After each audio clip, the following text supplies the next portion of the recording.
અખંડધામ ગુરુકુળમાં વેદાંત શિબિર ચાલી રહી છે।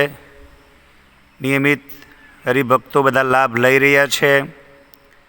સ્કૂલમાં ભણતા બાળકો પોતાની પ્રતિભા, પોતાની અંદર કુદરતે આપેલી કળા જેનું પ્રદર્શન કરી અને સમગ્ર ભારત દેશના ભવિષ્યને ઉજ્જવળ કરવા માટે નૂતન નવીન સંકલ્પ સાથે પોતાની ઉપયોગિતા રાષ્ટ્ર માટે, દેશ માટે કેવી રીતે રજૂ કરવી એનું તમામ શિક્ષણ અખંડધામ ગુરુકુળની અંદર આપવામાં આવી રહ્યું છે।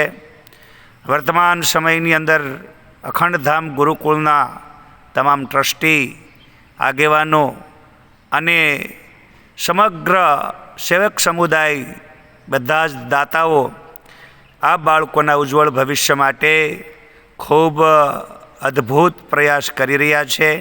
અનેક બાળકો આજે પોતાની અંદર રહેલી યોગ્યતાને યોગ્ય સમયે, યોગ્ય રૂપે એ વાપરી શકે એવી તૈયારી થઈ રહી છે। બોલ સચ્ચિદાનંદ ભગવાન કી જય।